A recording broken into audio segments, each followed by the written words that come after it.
3절까지의 말씀입니다. 사무엘하 7장 2절에서 3절까지의 말씀, 구약성경 473쪽쯤에 있습니다.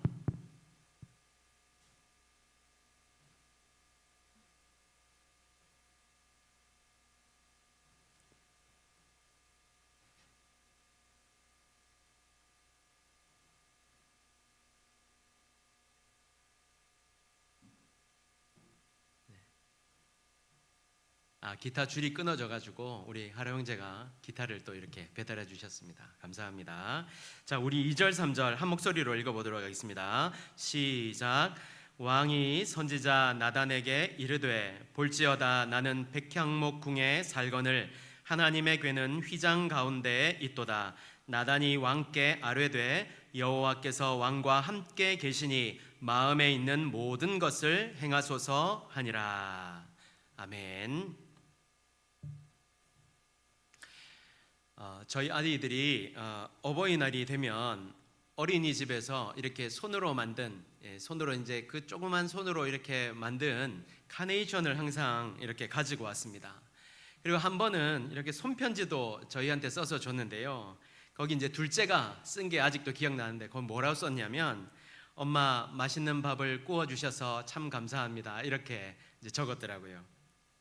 그런데 만들어 온 이 카네이션도요, 보면 뭐 이렇게 예쁘게 만든 게 아니라 어디서 주워온 종이로 만들었는지 꾸깃꾸깃 하잖아요, 그죠? 막 이렇게 만들어가지고 이렇게 주고 막 이렇게 고맙다고 하고 이러는데요. 그 카네이션이 얼마나 조잡하겠습니까, 보기에. 그런데 그럼에도 저와 제 아내의 마음이 어떻겠습니까? 아유, 이걸 어디다 쓰나 이거를, 아유, 안 볼 때 버려야지 이렇게 하겠습니까?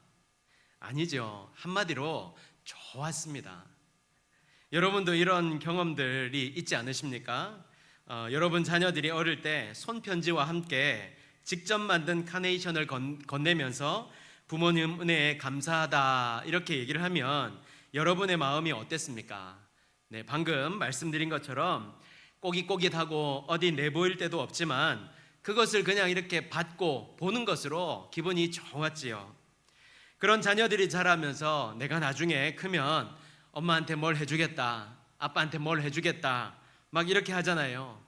해주긴 뭘 해줘요. 애만 먹이지 않으면 다행이지요. 근데도 이런 말과 행동을 보면 참 이렇게 마음이 뿌듯하고 이렇게 좋은 거예요. 저는 참 불경스럽지만 하나님도 이런 부모님의 마음과 같을 것이라고 한번 생각해 봤습니다. 우리가 하늘 같은 주님의 사랑과 은혜를 어찌 알 수 있습니까? 모릅니다. 저는 절대 모를 것이라고 생각합니다.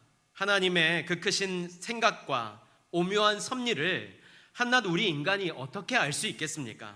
절대 모르지요. 그런데 그럼에도 불구하고 우리가 우리에게 베풀어 주신 그 하나님의 은혜를 생각하면서 하나님 참 감사합니다.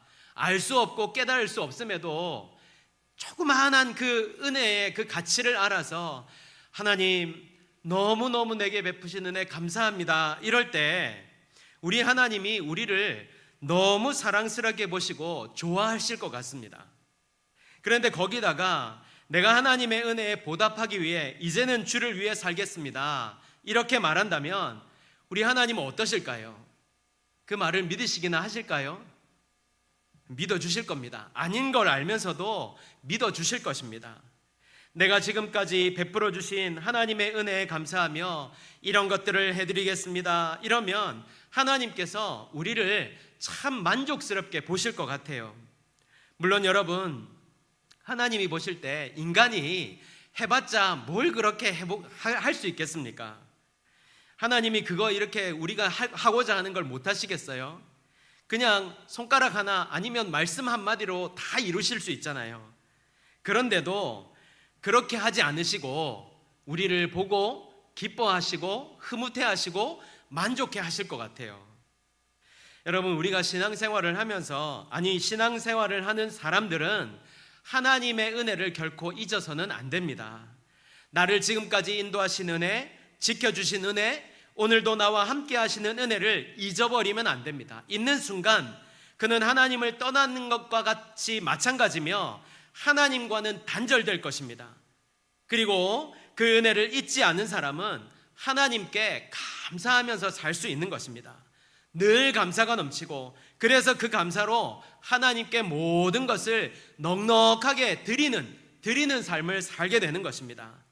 저는 저와 여러분이요, 항상 주님의 은혜를 기억하고, 그래서 그 은혜 가운데 살아가기를 원하며 날마다 감사로 제사를 드려 하나님을 기쁘시게 해드리는 주님의 자녀가 되시기를 예수님의 이름으로 축복합니다. 이것이 왜 축복인지 제가 잠시 후에 나누려고 그랬는데요, 이렇게 하다 보니까 잠시 후에는 못 나누고 다음 주에 나누겠습니다. 이게 얼마나 큰 축복인지 다음 주를 기대하십시오. 오늘은 1탄입니다. 1편인데 다음 주에 여러분 정말 다윗을 보면서 하나님을 향한 마음이 얼마나 큰 축복인지 한번 나누어 보도록 하겠습니다. 그런데 오늘도 이 은혜를 몰라서 불행 가운데 살아가는 사람들이 많이 있다는 것이죠.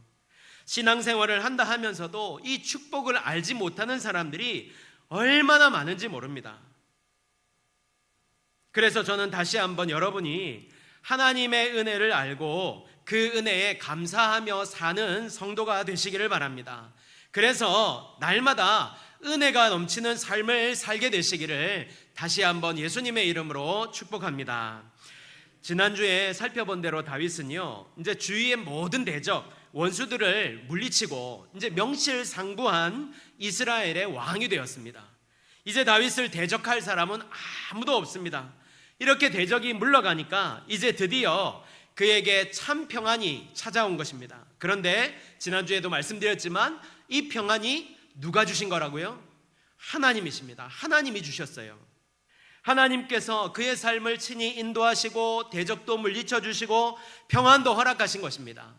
그래서 저는 저와 여러분에게 이렇게 모든 대적을 물리치시는 은혜와 주님이 주시는 참 평안이 있기를 간절히 바라는데요, 그래서 하나님이 마련하신 그 날개 그늘 아래에서 평안한 삶을 살게 되는 저와 여러분이 되시기를 바랍니다. 그런데 사람이요, 이렇게 평안이 주어지면 같이 찾아오는 것이 있습니다. 그게 뭘까요? 교만, 나태, 음란, 딴 생각, 각종 더럽고 이상한 것들, 이런 것들을 막 생각하게 되어 있습니다. 너무 많이 생각하게 돼요. 그 중에 가장 심각한 것은요, 하나님을 아예 떠나는 것입니다. 쉽게 말해서 은혜를 잊어버리는 것이죠. 제가 어느 목사님께 들은 얘기인데요, 대구에 어떤 큰 시장에서 이렇게 호떡 장사를 하시는 어느 집사님이 계시답니다. 이제 요즘은 이제 그 노점상 하시는 분들도 이렇게 많이 이렇게 버신다고 하는데요, 그때 당시만 해도 이 노점상이라면 진짜 겨우 이렇게 먹고 살기 바쁜 그런 분들이셨잖아요. 근데 이분이 이렇게 어렵게 이렇게 삶을 살아가고 계셨는데, 근데 이분이 신앙생활을 얼마나 잘하셨는지 몰라요. 정말 열심히 신앙생활을 하셨대요. 근데 그렇게 어렵게 사는 중에도 하나님을 섬기고 하나님을 예배하고 뭐 이렇게 하는데 너무너무 열심히 섬겼다는 거죠. 그래서 이렇게 열심히 섬겼는데 하나님께서 이분에게 또 얼마나 축복을 부어주시는지, 호떡집에 불난다는 얘기가 있잖아요. 진짜 호떡집에 불날 정도로 너무너무 잘되게 하신 거예요. 너무너무 잘되게 하신 거예요. 그래가지고 이분이 얼마나 잘 되셨는지 호떡 팔아가지고 그 앞에 무슨 상가 같은 게 있었다는데 그 상가에 옷가게를 이렇게 차렸답니다. 그런데요, 여러분, 이 옷가게마저 얼마나 잘 되는지 그 옆에도 사고 또 옆에도 사고 이러면서 막 이렇게 진짜 막 그 층을 다 사다시피 하셨다는 거예요. 그런데 그렇게 다 사고 막 이렇게 뭐 잘 되고 이러니까 이분이 그때부터 어떻게 하냐면 골프를 배우기 시작하시더니 주일날 골프를 치러 다니시기 시작했고, 그러더니 골프뿐만 아니라 이런저런 놀러 다닌다고 주일을 자꾸만 빠지시더니 아예 하나님을 떠나게 되셨다는 거예요. 그러던 어느 날 그 상가에 그만 불이 나고 말았습니다. 큰 불이 났답니다. 알만한 큰 불이 났다는데요. 그 불로 인해서 진짜 신기하게도 그 샀던 그 2층만 싸그리 다 탔답니다. 완전히 다 타버렸대요. 그러니까 이분은 하루아침에 졸지에 망하게 된 거죠. 결국 이분은요, 하루아침에 모든 것을 다 잃어버렸습니다. 여러분, 평안은 지키는 것이라 말하지 않습니까?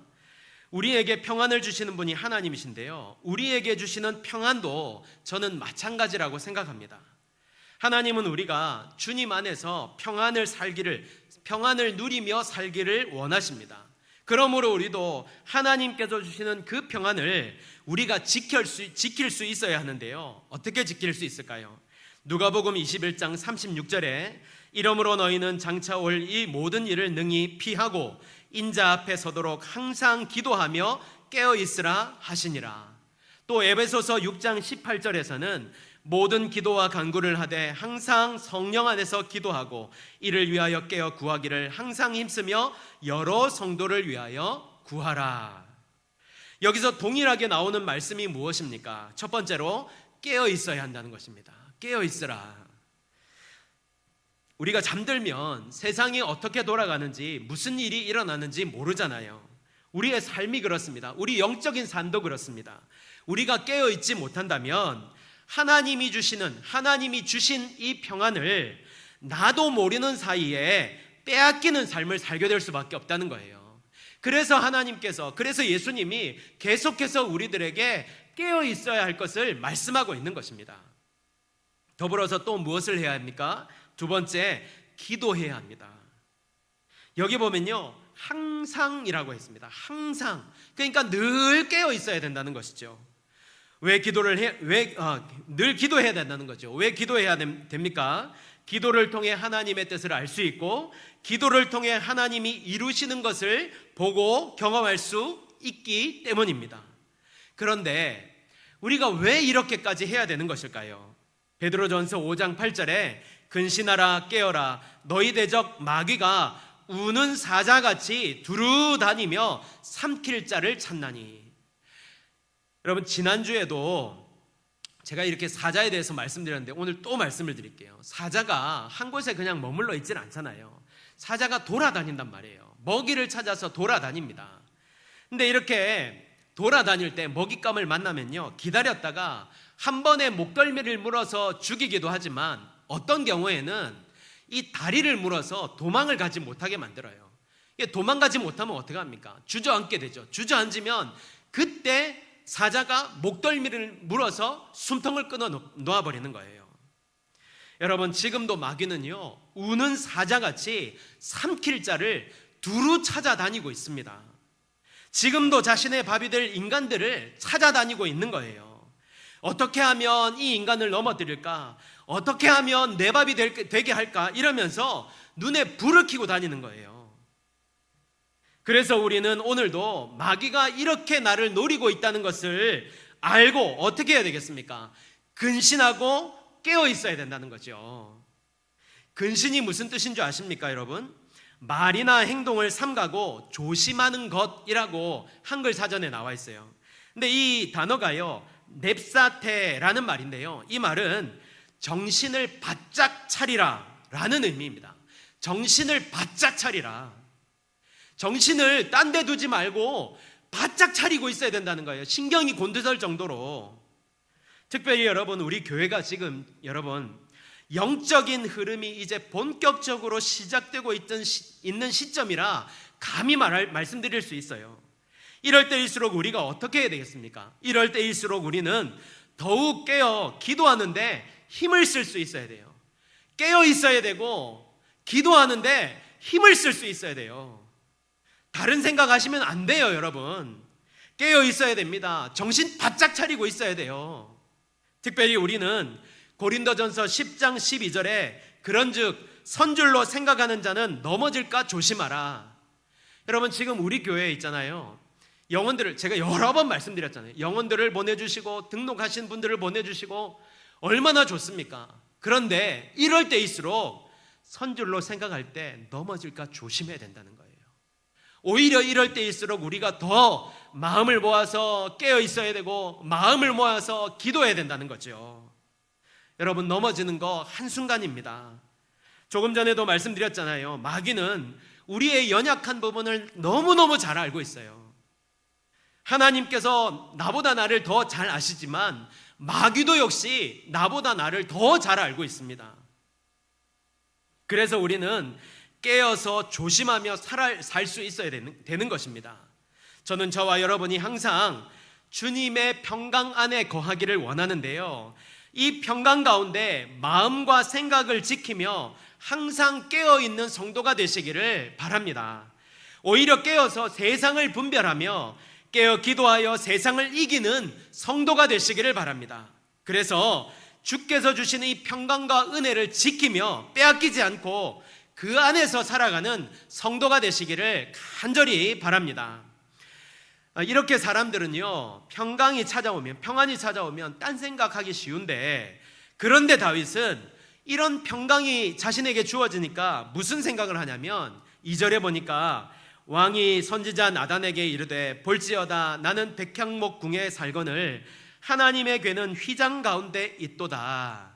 근데 이제 아마 평안이 찾아오고 이러니까 마음이 이렇게 평강 이렇게 하니까 나단을 한번 불렀던 것 같아요. 좀 와봐라. 그리고 이제 자신의 속마음을 얘기한 거죠. 나는 이렇게 좋은 궁에 사는데 하나님, 저희에게 텐트 같은 데 사는데 이거 어떻게 하면 좋겠냐, 이게 도대체 이게 맞는 거냐? 이렇게 이제 물어본 것이죠. 여러분, 저는요, 이런 다윗의 이 마음이 저와 여러분에게 있게 되기를 축복합니다. 여기서 우리는 하나님을 향한 다윗의 마음에 주목할 필요가 있는데요, 여러분, 하나님은 무소부재하시고 모든 것을 다 아시며 오히려 이 세상 만물을 다스리고 통치하시는 분이십니다. 그런 분에게 인간이 아무리 화려하게 무엇인가를 지어 바친다 한들 그것이 하나님께 만족이 되겠습니까? 아니지요. 무엇을 드려야 하나님께 받으실 만한 것이 되겠습니까? 무엇을 지어 바쳐야 하나님께서 흡족히 여기시겠습니까? 아닙니다. 그런데 여기서 중요한 것은요, 하나님을 생각하는 다윗의 마음입니다. 하나님을 생각하는 다윗의 마음. 사람들은요, 나는 하나님을 섬기기를 원합니다, 나는 하나님을 섬기고 있습니다 라고 하면서도 정말 하나님에 대한 생각은 잘 하지 않습니다. 그저 그냥 복 달라고 기도나 하고 내 소원이나 이루어지게 해달라는, 마치 하나님을 알라딘의 요술램프의 지니처럼 생각을 합니다. 정말 하나님을 기쁘시게 해드리는 것에 대해서, 하나님의 마음을 흡족하게 해드리는 것에 대해서는 전혀 관심이 없어요. 어떻게 알 수 있냐고요? 대표적으로 헌금을 보면 알 수 있어요. 제가 어릴 때 그 정필도 목사님이 헌금을 드리면서 10원짜리까지 딱 맞춰서 드리는 것이 바른 신앙생활이 아니라고 저희들에게 말씀하셨어요. 그래서 저도 제자 훈련을 할 때 특히 헌금 생활을 강조하면서 그것이 바른 믿음의 자세가 아니라고 가르칩니다. 왜냐하면 이것만 생각하시면 돼요. 우리 하나님께서 우리에게 한 번이라도 인색한 적이 있으셨나요? 한 번이라도 부족하게 주신 적이 있습니까? 그런데 우리는 왜 그렇게 10원짜리 한 장까지 정확히 계산해서 드리려고 합니까? 우리 삶에 베푸신 은혜를 알고 감사한다면 그렇게 드릴 수 있을까요? 저는 아니라고 생각합니다. 제가 지금 드리는 말씀은요, 그래서 더 많이 바쳐야 된다 이게 아니라, 무엇보다 지금 우리가 하나님께 가져야 할 가장 중요한 것이 무엇냐는 거죠. 무엇냐는 거. 그것은요, 하나님을 향한 마음이라는 것입니다. 하나님을 향한 마음, 하나님의 은혜에 보답하고자 하는 마음, 감사하고자 하는 마음, 주님을 향한 생각을 가질 수 있어야 한다는 것입니다. 주의해서 들으셔야 됩니다. 제가 지금요 드리는 말씀은 그냥 하나님 앞에서 어떻게 하면 잘 보여서 하나님께 무엇을 얻어내고자 할까, 이것이 아니라 온전히 정말 우리의 마음을 다해서 온전히 하나님을 어떻게 하면 기쁘시게 할까를 생각하라는 것입니다. 우리에게 다윗과 같이 온전한 주님을 향한 마음이 있을 때 하나님께서 우리들에게 더 큰 축복과 은혜를 주시는 거예요. 결론의 말씀을 드립니다. 다윗이 이렇게 고백하지요. 시편 27편 4절에 내가 여호와께 바라는 한 가지 일 그것을 구하리니 곧 내가 내 평생에 여호와의 집에 살면서 여호와의 아름다움을 보며 그의 성전에서 사모하는 그것이라. 또 시편 84편 10절에서 고라 자손들은 주의 궁정에서의 한 날이 다른 곳에서의 첫날보다 나은즉 악인의 장막에 사는 것보다 내 하나님의 성전 문지기로 있는 것이 좋사오니 라는 찬양을 드립니다. 모든 것을 다 가진 왕이 무엇 때문에 여호와의 집에 살면서 그 여호와의 아름다움만 보며 그것을 사모하며 살기를 원한다, 이런 고백을 하겠습니까? 이 고백은 다윗이 정말 주님을 사랑하였다는 것을 보여주는 것입니다. 그래서 그는 오늘 하나님을 위한 생각, 주님을 위한 마음으로 주님을 위한 성전을 건축하고자 하였던 것입니다. 여러분, 저는 우리 모두가 주님을 더 사랑하게 되시기를 간절히 축복하고 바랍니다. 하루하루를 살아가실 때 날이 갈수록 주님을 사랑함이 더 깊어지는 성도가 되시기를 바랍니다. 그래서 정말 주님 한 분만으로 만족하며 사는 인생 되시기를 예수님의 이름으로 축복합니다. 그래서 주님의 기쁨이 되고 주님 안에서 다윗과 같이 주님을 항상 노래하며 주님만을 기쁘게 해드리는 삶을 살게 되시기를 간절히 바랍니다. 아멘. 우리 같이